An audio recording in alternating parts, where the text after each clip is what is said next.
Hello' viewers, আজি মই আপোনালোকক বনাই দেখুৱাবলৈ লৈছোঁ কচু শাক। এয়া চাওক, মই কেইডালমান কচু শাক লৈছোঁ, যিকেইডাল মই এতিয়া বনাবলৈ ল'ম। আৰু এয়া লৈছোঁ এফাল মাছৰ মাথা আৰু এপিচ মাছ। এই মাছ দুপিচ মই সোৱাদ অনুসৰি নিমখ আৰু হালধি সানি লৈছোঁ। তাৰ পাছত এতিয়া আমি এখন ফ্ৰাই পেনত অলপ মিঠাতেল দি মাছখিনি প্ৰথমে ফ্ৰাই কৰি ল'ম। এয়া দেখা পাইছে, তেলখিনি গৰম হৈ গৈছে আৰু মই এতিয়া মাছখিনি এপিচ এপিচ কৰি ফ্ৰাই কৰি ল'ম।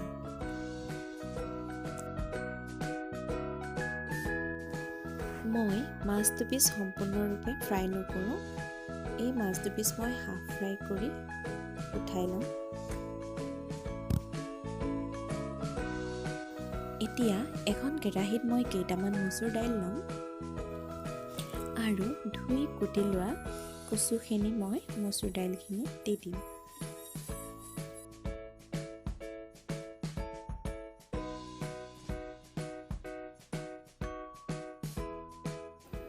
এতিয়া এচামুচ হালধি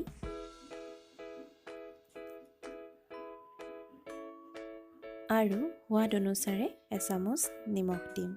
তাৰ পাছত অলপ পানী দি ভালদৰে সিজাই ল'ম।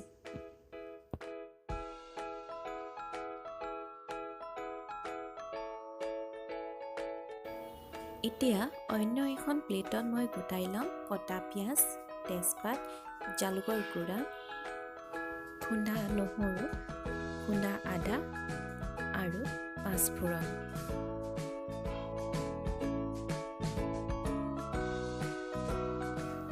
অলপ সময় এনেদৰে সিজোৱাৰ পাছত কচু শাকখিনি অলপ লৰাই দিম।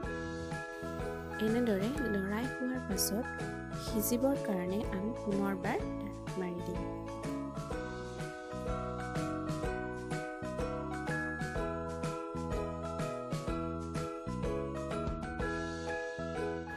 যেতিয়া কচু শাকখিনি আধা সিজা হ'ব, তেতিয়া তাত মই 3 খিলা তেজপাত, খুন্দি ৰখা নহৰু আৰু আদাখিনি দি পুনৰবাৰ মই লৰাই দিম।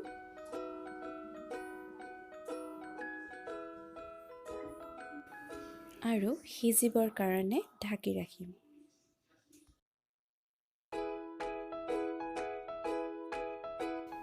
এনেদৰে অলপ সময় সিজাই থকাৰ পাছত খুন্দি ৰখা জালুকৰ গুড়াখিনি মই দি দিম।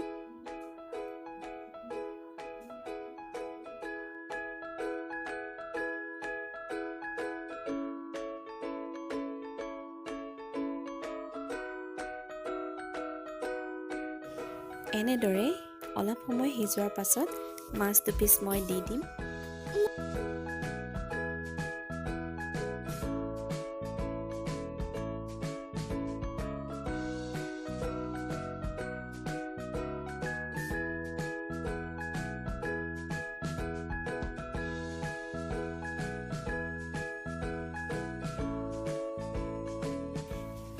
এতিয়া মাছ দুপিচ মই ভাঙি দিম।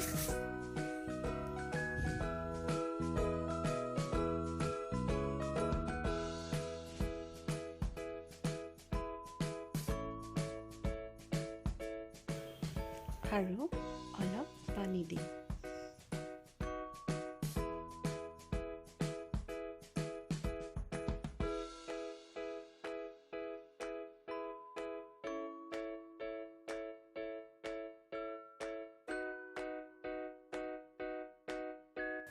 ভিউৱাৰ্ছ, এয়া চাওক, ইতিমধ্যে মোৰ কচু শাকখিনি সিজি গৈছে আৰু মই তাত এতিয়া এফাল নেমু চেপি দিম।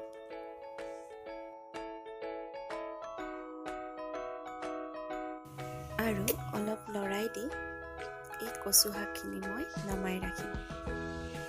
এতিয়া অন্য এখন কেৰাহী লৈ মই তাত অলপ মিঠাতেল দিম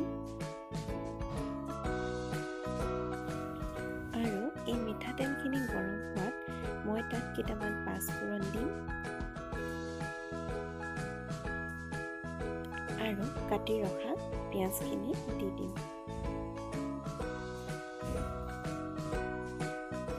এতিয়া এইখিনি ভালদৰে মই লৰাই ল'ম আৰু যেতিয়া পিঁয়াজখিনি বাদামী ৰঙৰ হ'ব তেতিয়া কচু শাকখিনি মই অলপ অলপ কৰি দি দিম।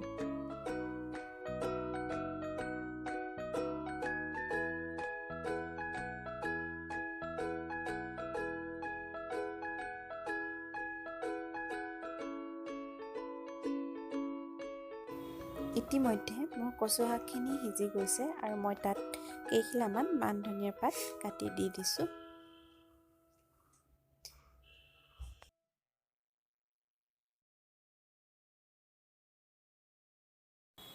এয়া মোৰ কচু শাক খাবৰ কাৰণে ৰেডি হৈ গৈছে। ভিউৱাৰ্ছ, আপোনালোকৰ এই ভিডিঅ'টি চাই যদি ভাল লাগে তেতিয়াহ'লে মোক লাইক, কমেণ্ট, শ্বেয়াৰ আৰু ছাবস্ক্ৰাইব কৰিব নাপাহৰিব। ধন্যবাদ।